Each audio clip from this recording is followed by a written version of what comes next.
Chargers and Chiefs. Oh, we're going to get a bet going on that one. You know that's coming. Tony Gonzalez and Greg Jennings are back. Let's move to Dallas, where the Cowboys all but locked up the NFC East with a huge overtime win over the Eagles yesterday.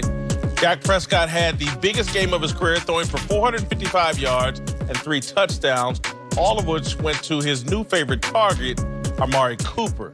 But Dak also had 2 picks and a fumble and managed only 6 points in the first half against an Eagles secondary made up of guys who weren't even on the team a few weeks ago. Gentlemen, I was not impressed with Dak Prescott. There you go. I was not impressed? No, because I think the Cowboys ran an offensive system that made no sense. In the first half, Dak threw the ball 26 times, and I think they ran it 16, 17 times in the first half. They were out of balance because I think that Jerry sent the message down, this is going to be Dak's big game. Dak's going to come out here and light up this beat-up secondary, and Dak's going to have this great game, and we're going to prove that Dak's a franchise quarterback. And Dak was terrible in the first half and kept the game close. In a game, they crushed him in time of possession, doubled him in yardage. Dak throws for 455 yards. This game went overtime. They couldn't get it. This was a Dallas led from start to finish, basically, never trailed, and the guy threw the ball 54 times. Makes no sense. Run the football. If they had run the football and used a balanced attack, this game would have been 26-7. Yeah, look, to your point, Dak kept the Eagles alive. Yeah. He did for 3 quarters, but he was amazing in that fourth quarter, amazing in overtime. Last ball was knocked down. It was a fluke touchdown. Does that count? Does that Yeah, count? no, Okay, but it was not great defensive play. It was. Yeah. Greater Bad offensive throw. play. No, by Amari Cooper. But the point of this is not his best game. I don't think this was Dak's best game. This was maybe his greatest game in terms of impact. Trash-talking divisional foe Super Bowl champion comes into your house, and guess what you do? You handle business. And you put up career numbers for Dak Prescott, who we've always talked about being a little too conservative, especially in today's rules and playing the quarterback position. And more importantly, he took the governor off. And I told you, as a Dak critic, I was like, this week's going to be different for Dak. Something told me his spicy comments coming back at the Philadelphia Eagles. Who? She?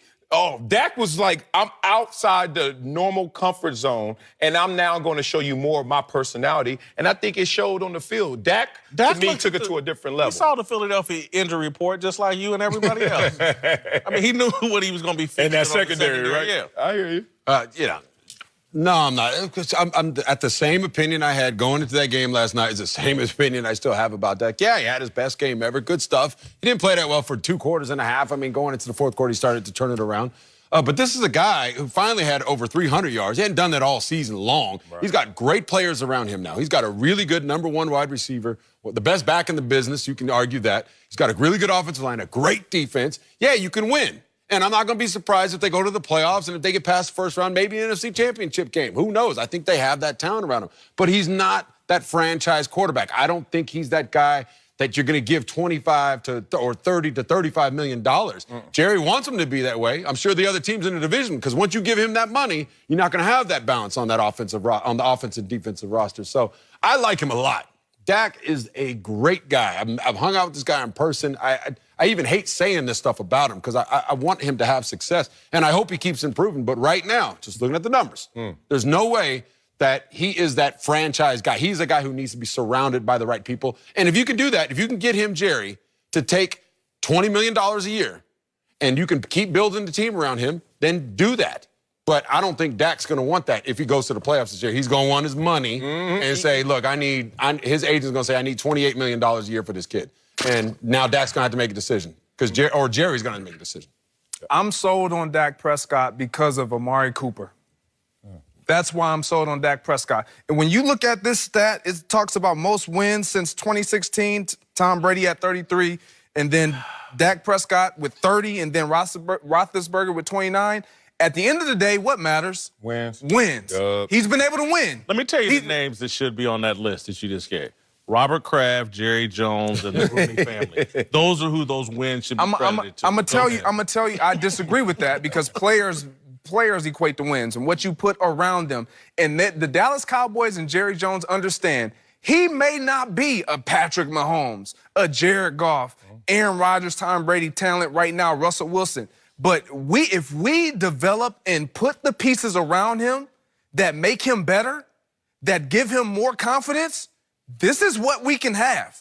And it's been proven to work for them. And I don't think they care about what anybody is saying, specifically us in the media, to where Dak Prescott needs to be this Patrick Mahomes difference maker with all this talent. No, he just needs to not turn the ball over. And when it matters in the fourth quarter, which is what he did yesterday in overtime, make plays and get it into the hands of your playmakers. He's done that. I'm watching that game yesterday, and I'm just Dallas's defense is just, it's legit. It's 100%. Totally legit. And I just started thinking, I was like, you know what they should do?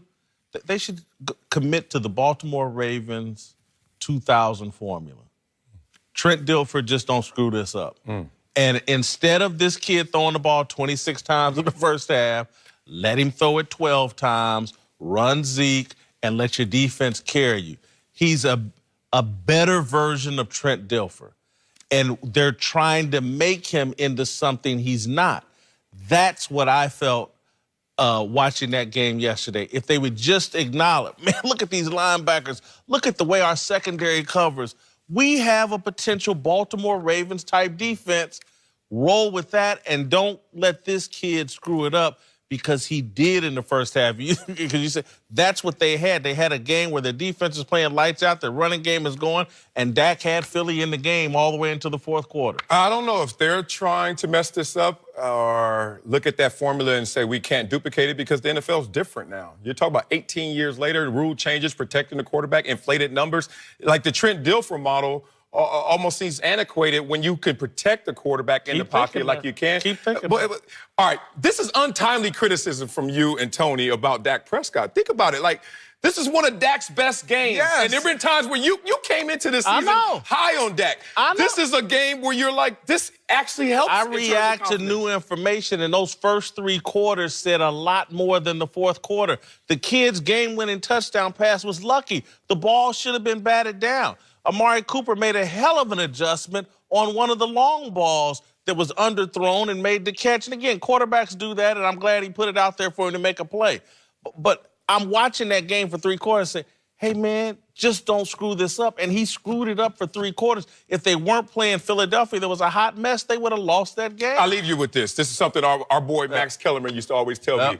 He's like, in terms of untimely criticism, the time to criticize the fat dude is not when he's leaving the gym with the sweaty wristbands. Think about it. He finally did something. You still gonna be on his head? Okay. Like, Dak did something now. This is not the time, y'all. You're talking me into it. Okay. I'm sold. Oh, wow. No. I'm going to say this. This is the way I answer it. This is the way I answer it. Because I like Dak. I'm sold on Dak this year. I'm sold on Dak next. If he can get, because Jerry, good job, Jerry. You surrounded this kid with the right talent. So I'm sold on him this year. But eventually you're going to have to make a choice. Because Jerry already said, Amari Cooper's coming after my money, and I'm going to give it to him. Okay? You got to max him out. Then you going to max out those linebackers. You're going to max out the quarterback, too. You got to max that running back out coming up soon. Dak cannot be that quarterback he can't be that franchise quarterback. But I'm sold on it at this point. And going forward, yes, I think they understand that, which is why we have not heard Jerry Jones say, Dak Prescott is coming after that money. No, because they understand, look, no, son, we need pieces around you to get the best out of you. Now, when you start elevating everybody around you instead of those around you elevating your level of play, then you can call the shots. And that's what I'm saying about Dak right there. I don't think he's not that quarterback right now. Right. Not yet. Y'all but this is year three. Y'all saying the same thing I'm saying. Y'all just trying to be polite about it. Yeah. They like that. Hey, I like Dak too, but damn. I like Dak. Nice people. I mean, I like Dak, man. He was on the right side of the national anthem issue. A lot of things I like about Dak. He just can't throw the football, man. Like I want it thrown. Coming up, Patrick Mahomes pulled off some incredible late-game heroics yesterday. Did he just lock up the MVP?